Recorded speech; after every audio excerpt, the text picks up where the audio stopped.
Olá, aqui é o Matheus Lenz e esse é mais um episódio do Fala Preto Podcast, quarta temporada. Antes de apresentar o convidado, eu quero pedir para você seguir o podcast nas redes sociais. É muito importante para o nosso crescimento. No Instagram é @FalaPretoPodcast e no X, o eterno Twitter, é @FalaPretoPDcast. É a palavra podcast sem o O. Segue lá e acompanhe todas as novidades. Agora sim, vamos ao convidado. Nascido e criado na região de Pernambués, durante o período da pandemia, ele se encantou pelo mundo dos poemas e começou a esboçar o que futuramente se tornaria o seu primeiro livro, o Metamorfase. Um grande amigo de anos e que eu tenho um imenso carinho, é com prazer que eu apresento André Silva. André, seja bem-vindo ao Fala Preto Podcast. É uma honra te receber aqui.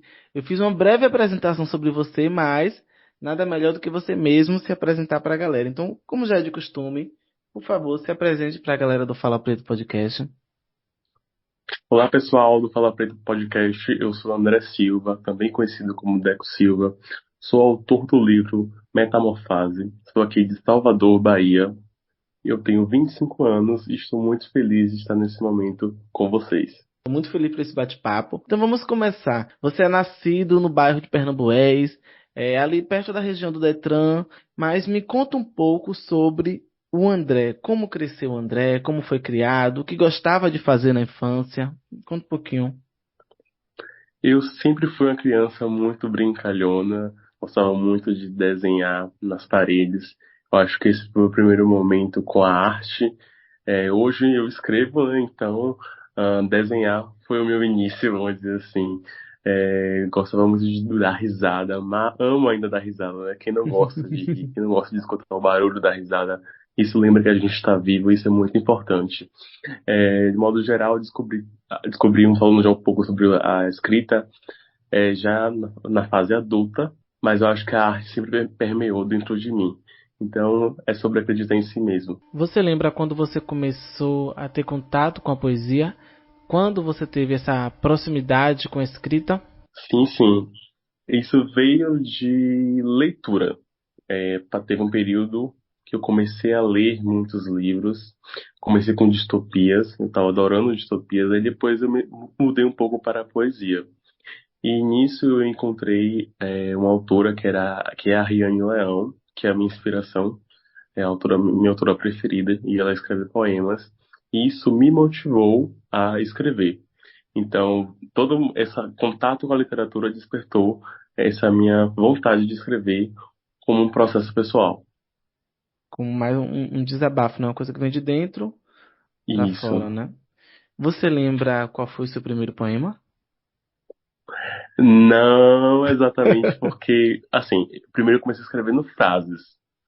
Hum, Então, se a frase em si for considerada como já um poema, eu posso dizer que mais ou menos eu lembro. Mas eu comecei escrevendo frases e assim eu fui escrevendo e passei a escrever poemas como estrofes e depois poemas provavelmente ditos maiores. geralmente essas frases eram relacionadas a quê? Bem, eu sempre gosto de mesclar a minha identidade, né, artística é mesclar elementos da natureza com os sentimentos. Então eu posso falar do mar como se ele fosse o tamanho dele e expressasse o tamanho do que eu estou sentindo no momento, coisas nesse nível. Hum. Agora vem cá, né? Eu fiz uma pesquisa e eu vi que você também tem outros textos publicados, né? Tem o Vejo Cores em Você, Poesias de Botequim, Preconceitos, Julgamentos e Generalizações, dentre outros, né? Fala um pouquinho sobre cada um deles, como foi a construção, como você começou. Eu comecei escrevendo para antologias que são como coletâneas com outros autores, ou seja, uma editora lança uma antologia X com tema X e autores de todo o Brasil, enfim, mandam seus poemas são selecionados e são publicados de forma conjunta. Então, tenho várias antologias, talvez umas 5 ou 6 de poesia, e tenho 2 antologias voltadas para contos, que é da edição da editora Vecchio.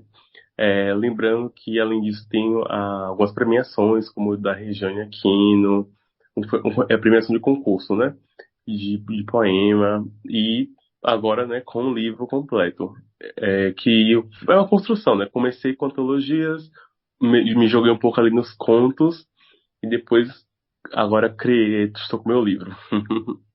Como foi o processo disso tudo, né? Porque a gente, assim, às vezes contando, a gente acha que comecei a escrever e foi despachando, mas às vezes não é tão fácil, né? Como foi, né, esse processo de evolução? Você teve insegurança no início? Ou foi bem fácil pra você, né? Porque às vezes às vezes é isso, às vezes a gente tem uma coisa dentro da gente que quando a gente descobre, a gente começa a fazer com facilidade, mas tem outras coisas que a gente vai aperfeiçoando com a prática. De verdade. Eu acho que a falta de referências, ou seja, a falta de enxergar outras pessoas parecidas comigo fazendo o que eu comecei a fazer, o que me propus a fazer, foi uma dificuldade, porque eu ficava me questionando: será que eu posso fazer isso? Será que eu devo fazer isso? Então, a falta de referências, de modo geral, é, foi uma dificuldade no começo. Mas, assim, se eu acredito, tive que acreditar em mim. Então, eu me tornei também um pouco minha própria referência. E aí eu fui fazendo, fui submetendo para antologias, e cada vez que eu ganhava um sim, era bom. Quando eu ganhava um não, melhorava. Por exemplo, para esse livro, ele é fruto de uma premiação, né? Que é o do Prêmio Resistência da editora Arte da Palavra. E o que acontece? Eu tinha submetido para um ano de 2022 e recebi um não. E isso que me motivou a começar a refazer do zero um livro que tivesse realmente de fato a ver comigo. Que aí eu submeti da premiação de 2023, que aí foi contemplado em primeiro. Então, assim, a gente tem que encontrar também dentro da gente a nossa própria referência, a nossa própria força. É super importante, né? Porque infelizmente nem sempre a gente vai encontrar no outro isso, né? No dia Isso. 13 de janeiro foi lançado o seu primeiro livro, o Metamorfase, né? O lançamento aconteceu na Casa do Benim e contou com um bate-papo poético que foi mediado por Lucas de Matos. Mas antes, me conta um pouquinho sobre o lançamento. Antes de falar um pouquinho sobre esse lançamento, conta como surgiu o nome Metamorfase. Gente, você me pegou. Sabe que eu nunca tinha pensado de fato em um conceito para o nome. Mas o que eu pensei? Que eu queria falar sobre fases da vida, de processos, de transformação. E, assim, se a gente olhar a palavra amor está bem no meio. E o meu livro fala muito sobre processos voltados para o elemento amor. E ele é dividido em quatro partes, ou quatro fases, vamos dizer assim dizer. Então, acho que torna que o amor é sempre uma meta nas fases da minha vida. E por isso, metamorfase. Interessante. Aí tá vendo a importância de perguntar, porque eu não tinha percebido essa questão da palavra amor tá no meio. O livro ele Sim, foi vencedor do Prêmio Resistência da editora Arte da Palavra. Prêmio esse que visa promover autores negros de todo o Brasil com o custeio de obras impressas. Como você ficou sabendo desse prêmio aí e se jogou e foi uma bênção, né? Foi uma graça, na verdade. exatamente. Fiquei sabendo pela internet, e como eu já falei anteriormente, submeti um livro, assim, meio que rascunho, em 2022, que não tem nada a ver com esse. Recebi um não para esse mesmo edital, e depois, pro próximo ano, eu resetei e comecei um do zero, que foi uma Metamorfase, e aí ganhei essa premiação, foi contemplado, né? Vem cá, você falou que no Metamorfase o amor, né? Ele é sempre o que o que é buscável, né? Se assim diz. No livro, ele é encontrado no Isso, final. sim, sim. Eu acho que Hum, escrever esse livro mostra que eu encontrei dentro de mim o que eu buscava, o que eu precisava, que também pode ser amor, entende? Coisas boas, coisas positivas, dons, bênçãos, né, que é dado, é amor, é fruto, é algo muito positivo. Então, vamos dizer que sim, encontrei, estou em um lugar muito melhor, graças a essa escrita. é importante falar que o amor a gente também encontra dentro da gente mesmo, né? A gente às vezes acha que o amor Isso. só vem do outro, só vem das outras formas, mas dentro da gente também tem amor. Quem tem interesse em adquirir o Metamorfase, como faz? Pronto, pode encontrar ele na bio do meu Instagram, tá com um linkzinho lá e é só adquirir. tudo certo. Se quiser autografar, depois a gente pode marcar o encontro para autografar sem problema nenhum. Chique. Após o lançamento dessa obra, qual o próximo passo de André Silva? Eu quero lançar os outros livros. Eu tenho mais dois escritos, um finalizado e um outro no processo. Eu não tenho algo muito de meta, eu faço conforme o tempo de Deus, né? Mas eu tenho um pronto e eu quero muito que ele seja publicado, que eu acho que ele tem uma evolução enorme, um salto enorme em relação ao Metamorfose. Chique. Referente à questão de rotina de escrita. Como é a sua rotina de escrita? Porque a gente às vezes acha o escritor ele vive, né, para escrever, tem ali o dia todo para escrever, mas às vezes não, às vezes a pessoa concilia uma coisa com a outra, né? Como é a sua rotina de escrita? Você falou aí que já tem um livro pronto e um outro que ainda está em construção. Como você consegue conciliar a vida pessoal, né, com a escrita? Perfeito. É, eu não tenho essa, como eu te falei, eu tenho uma meta, assim, eu tenho que escrever. Não é assim que funciona pra mim. Tem uma frase da Clarice Lispector que ela fala que ela não é uma escritora, ela é uma amadora, porque ela escreve quando ela sente vontade. E eu me identifico muito com essa colocação. Porque, de fato, eu escrevo quando a natureza fala dentro de mim, quando eu sinto vontade. Então eu posso passar um mês, uma semana, assim, né, nem pensar em poesia. Mas um dia que falou, eu senti aquilo dentro de mim, eu sinto, eu escrevo. Esse segundo livro eu escrevi em 2 meses. Todos os dias eu parava para escrever alguma coisa sobre ele. Porque todos os dias eu tinha uma, uma inspiração interior que me fazia escrever. Quando não tem, não está aflorando naquele momento, eu tenho que respeitar e deixar fluir como tem que fluir. Sim. E quando você tem esses insights, geralmente você pega, anota no celular ou você consegue guardar tudo na cabeça e escrever? Porque tem gente mesmo que, geralmente músico, né? Já anda com um caderninho, vê uma letra ali, escreve, ou então gravador. Acho que gravador é mais antigo, acho que o povo não faz isso mais não. Mas quando você está em algum lugar assim e vem algum insight, como você faz? Você grava um bloco de nota, deixa na cabeça ou só espera mesmo ficar ali no seu local, né? De tranquilidade para conseguir deixar as ideias fluírem. Na maioria das vezes eu escrevo no celular, de forma de rascunho, e depois eu posso aprimorar, né, a ideia que eu tive ali de poema. E poucas vezes eu guardo na cabeça, porque a gente esquece às vezes, né? Então eu fico meio Uhum. inseguro. Já aconteceu muito de eu estar com uma poesia ali na cabeça, não optar por não escrever, e aí passou um tempo, eu vou lembrar, esqueci. Eu não conseguia lembrar, eu não conseguia desenvolver exatamente daquela forma que eu pensei. Então hoje eu escrevo, eu opto por escrever no celular mesmo, porque é algo mais prático, né? Que tá no nosso dia a dia. Sim, importante. Agora vem cá. Qual a dica que você daria para as diversas pessoas que também escrevem, né? E têm o sonho de lançar um livro físico, então abrir, né? Compartilhar as suas poesias, seus poemas com as pessoas. Porque assim, é um ato de coragem, né? Eu acredito que qualquer coisa que vem dentro da gente é muito íntimo para a gente Isso. compartilhar, né? Então, assim, nem todo mundo tem coragem, parece que é fácil, né? Você parar, escrever, jogar em algumas redes sociais, mas não é fácil. E aí, qual dica você daria para quem tem essa vontade, né, de explanar seus poemas, suas poesias, externalizar essas coisas? Pronto, em relação a explanar, acho que a primeira coisa que a dica que eu dou, a pessoa tem que se questionar. Eu estou fazendo isso por mim ou pelos outros? E a partir disso ela vai decidir se ela vai colocar para o mundo ou não. Porque eu acho que quando a gente acredita no nosso trabalho, acredita na nossa arte, você faz por você, se vai ser sucesso, se não vai ser, isso vai ser um detalhe, entende? Porque você está fazendo por você.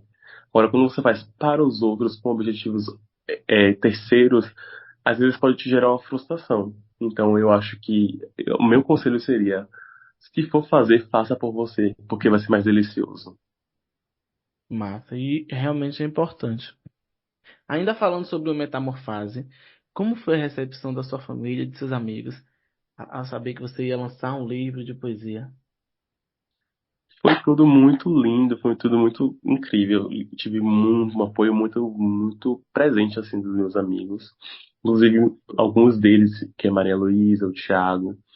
eles que leram, né, ficaram meio que fazendo a correção antes de eu submeter para a editora.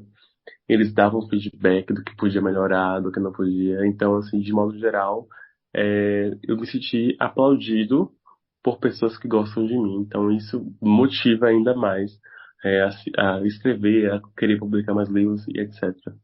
É importante, né? E como foi esse processo de mandar para a editora? Você ficou com medo, né? Porque é uma coisa nova, né? Uma coisa que vai ficar ali eternizada em páginas. Então, como foi esse processo? Não foi. Não senti medo, não. Eu estava decidido do que eu queria, né? Quando eu vi a edição, eu falei, vou submeter dessa vez, eu acho que dessa vez eu consigo, então eu não tive medo. Eu submeti, me joguei e joguei pro universo que era o que eu queria. Como foi a pergunta que eu falei anteriormente. Tô fazendo por mim ou pelos outros? Era por mim. Então me joguei e aconteceu. Quando você submete o texto, eles não alteram, não sugerem nenhum tipo de alteração. Vai do jeito que realmente você envia, né? Não, tem a correção ortográfica, sim. Ah, Eles dão umas sugestões de alterações, de modificar algumas coisas, como toda obra, né? Mas acho que eles avaliam de modo geral o conteúdo como bom, mas detalhes assim talvez eles dão como sugestão para mudar. coisas mais técnicas, né? Isso. Eu pergunto isso porque às vezes a gente acha que você escreve, manda e aí eles imprimem. Não, né? Tem Não, uma cuidado. estratégia por trás, né? Um cuidado na Uhum. hora de publicar, porque realmente é uma coisa que fica eternizado, né? Isso. Deco, muito obrigado pela participação. Eu fico muito feliz com essa sua realização, de verdade. Eu quero agora que você compartilhe suas redes sociais para quem tem interesse em acompanhar seus trabalhos, para quem tem interesse em adquirir o livro, né? É seu momento agora de se divulgar e vender seu peixe. Olá, pessoal do Fala Preto podcast. Então, finalizando aqui esse bate-papo com o Lens, o meu Instagram é o Deco Silva com dois E, Deco Silva. Eu tô com esse livro Metamorfase e estou aqui com planos para esse ano já para lançar o outro, o sucessor. E espero que dê tudo certo. Quem sabe você adquira e goste dos meus livros. Vai dar, já deu tudo certo. Tá lá no link da bio, né? Quem tiver interesse em comprar o Isso. livro, então pode falar com você na DM. Isso mesmo? Isso. Então, agradecer a você, Lenz, amigo querido de anos, né? De Por anos essa mesmo. oportunidade de estarmos aqui papeando sobre o lançamento de um livro feito por um homem negro, com um homem negro também com podcast. Isso são coisas muito interessantes e pertinentes de serem lembradas. Feliz Sim. por nós dois e sucesso. Obrigado. Eu também fico muito feliz. De coração, e é importante, né? É importante a gente se apoiar e dar voz à nossa arte, né? E falar sobre a multiplicidade de nós, pessoas negras, né? A gente pode falar sobre o que quiser, não só sobre racismo, não só sobre dor, não só, sabe, sobre sexo, a gente pode falar sobre o que quiser, também sobre essas coisas, mas Isso. também podemos falar sobre poesia, falar sobre nossos sentimentos, falar sobre tudo que a gente acha bonito, né? A gente pode ser possibilidades. Exatamente. É isso, estou muito feliz. Para você que ficou até agora, muito obrigado pela companhia. Se cuidem. E na próxima semana tem mais um episódio aqui no Fala Preto. Tchau, tchau e até a próxima.